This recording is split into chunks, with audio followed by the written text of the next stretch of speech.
নলবাৰী জিলাৰ বৰক্ষেত্ৰী ৰাজচক্ৰৰ অন্তৰ্গত লাৰকুচিস্থিত এঞ্জেলছ একাডেমীত বুধবাৰে অনুষ্ঠিত এক গাম্ভীৰ্যপূৰ্ণ অনুষ্ঠানত কবিতা সংকলন অনাথ সুৰুজ উন্মোচন কৰা হয়।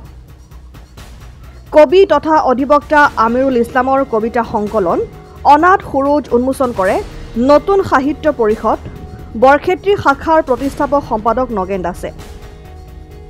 লাৰকুচিস্থিত এঞ্জেলছ একাডেমীত নতুন সাহিত্য পৰিষদ বৰক্ষেত্ৰী শাখা সমিতিৰ উদ্যোগত অনুষ্ঠিত গ্ৰন্থ উন্মোচনী সভাখনৰ সভাপতিত্ব কৰে প্ৰগতিশীল লেখক তথা বিৰিণা গোষ্ঠী অসমৰ ৰঘুনাথ চৌধুৰী বঁটা প্ৰাপক পৰীক্ষিত বৈশ্যই। নতুন সাহিত্য পৰিষদ বৰক্ষেত্ৰী শাখাৰ সম্পাদক ৰমণী নাথে অনুষ্ঠানৰ আঁত ধৰাৰ লগতে আদৰণি ভাষণ প্ৰদান কৰে। চিন্তাশীল লেখক তথা নগেন দাসে অনাথ সুৰুজ উন্মোচন কৰি ভাষণ প্ৰসংগত কয় যে কবিতা মানুহৰ প্ৰাণ, কবিসকল একোগৰাকী দাৰ্শনিক। উন্মোচনী সভাত মুখ্য অতিথি হিচাপে উপস্থিত থাকে চৰ আঞ্চলিক উচ্চতৰ মাধ্যমিক বিদ্যালয়ৰ অৱসৰী অধ্যক্ষ শ্বাহজাহান আলী। উন্মোচনী সভাত আমন্ত্ৰিত অতিথি হিচাপে উপস্থিত থাকি ভাষণ প্ৰদান কৰাৰ লগতে স্বৰচিত কবিতা পাঠ কৰে লেখক বসন্ত মেধিয়ে। অনাথ সুৰুজৰ কবি আমিৰুল ইছলামে ভাষণত সমাজৰ নিপীড়িত শোষিত বঞ্চিত লোকসকলৰ বেদনা অনুভৱ কৰি প্ৰতিবাদী কণ্ঠৰে কবিতা পুথিখন প্ৰকাশ কৰি উলিওৱা বুলি মন্তব্য কৰে। আকৰাম হুছেইন চিকদাৰে শলাগৰ শৰাই আগবঢ়োৱাৰ পিছতেই উন্মোচনী সভা সম্পন্ন হয়।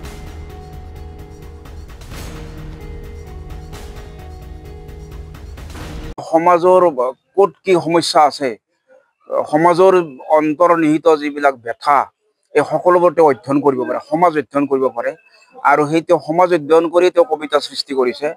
মোৰ ভাৱ যে এই কবিতাই নিশ্চয় নৱ প্ৰজন্মক উৎসাহিত কৰিব যদি তেওঁলোকে এই কিতাপখন অধ্যয়ন কৰে আৰু যদি আত্মস্থ কৰিব পাৰে গ্ৰন্থখন, তেতিয়াহ'লে নিশ্চয় তেওঁলোকেও কবিতা লিখাৰ বা এই অঞ্চলত সাহিত্য চৰ্চা কৰাৰ এটা প্ৰেৰণা পাব। ধন্য মানিছোঁ যে মোৰ দ্বাৰা ৰচিত এখন গ্ৰন্থ, প্ৰথম গ্ৰন্থ কাব্যপুথিখন আজি উন্মোচন হ'ল।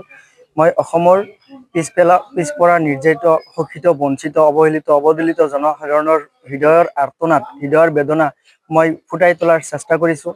যিসকল জনসাধাৰণে সদায় চৰকাৰৰ পৰাই হওক, বিভিন্ন দল সংগঠনৰ পৰাই হওক, বিভিন্ন মাধ্যমেৰে তেওঁলোকে ককৰ্থনাৰ সন্মুখীন হৈ আহিছে, তেওঁলোকৰ হৃদয়ৰ প্ৰতিবাদ মই উৎফুল্লিত কৰাৰ চেষ্টা কৰিছোঁ। আজি এই এঞ্জেলছ একাডেমীত লাৰকুচিত স্থিত এঞ্জেলছ একাডেমীত আজি মোৰ এই প্ৰথম গ্ৰন্থখন উন্মোচন হ'ল। আশা কৰোঁ অসমৰ ৰাইজে, আমাৰ সকলোৱে পঢ়ুৱৈ ৰাইজে মোৰ এই গ্ৰন্থখন পঢ়িব, অধ্যয়ন কৰিব আৰু মোক সমালোচনা কৰিব। নেতিবাচক সমালোচনা মই মানি ল'ম, ইতিবাচক সমালোচনা মানি ল'ম। এনেকুৱা সমালোচনা কৰক যাতে সঁচা সমালোচনাই মোক আৰু লিখা মেলাৰ ক্ষেত্ৰত সহায় কৰে। ধন্যবাদ। মুকালমুৱাৰ পৰা জয়ন্ত ডেকাৰ ৰিপৰ্ট, ডেমক্ৰেটিক আছাম।